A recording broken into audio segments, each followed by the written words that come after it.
শনিবার ওমানে যুক্তরাষ্ট্র ইরানের মধ্যকার পারমাণবিক চুক্তির আলোচনাকে ঘিরে দুদেশের মাঝে দেখা গেছে কূটনৈতিক সম্পর্কের টানপোড়েন। কিছুদিন আগে ইরানের বিরুদ্ধে নিষেধাজ্ঞা ও সামরিক ব্যবস্থার হুমকি দিয়েছেন মার্কিন প্রেসিডেন্ট ডোনাল্ড ট্রাম্প। তারই জবাব হিসেবে জাতিসংঘের পারমাণবিক পর্যবেক্ষক সংস্থা international atomic energy agency IAEA এর পরিদর্শকদের দেশ থেকে বহিষ্কারের হুমকি দিয়েছেন রিয়ার অ্যাডমিরাল আল শামখানি। বৃহস্পতিবার সামাজিক যোগাযোগ মাধ্যম এক্সে ওয়াশিংটনকে হুঁশিয়ারি দেন তিনি। ইরানকে ক্রমাগত হুমকি ও সামরিক আক্রমণের সম্ভাবনার ক্ষেত্রে প্রতিরোধমূলক ব্যবস্থা আমাদের হাতে রাখতে হবে। যুক্তরাষ্ট্রের হুমকির ধারা অব্যাহত থাকলে আমরা IAEA এর পরিদর্শকদের দেশ থেকে বহিষ্কার করব এবং তাদের সব ধরনের সহযোগিতা বন্ধ করে দিব।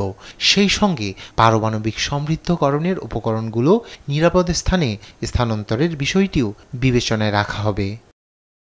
ইরানের এমন জবাবে মুখ খুলেছে মার্কিন পররাষ্ট্র দপ্তর। বৃহস্পতিবার মুখপাত্র ট্যামি ব্রুস বলেন, IAEA এর পরিদর্শকদের দেশ থেকে বহিষ্কার করলে তেহরান ও ওয়াশিংটনের সম্পর্কের আগুনে আরও ঘি ঢালার পাশাপাশি ইরানের জন্য ভুল পদক্ষেপ হবে।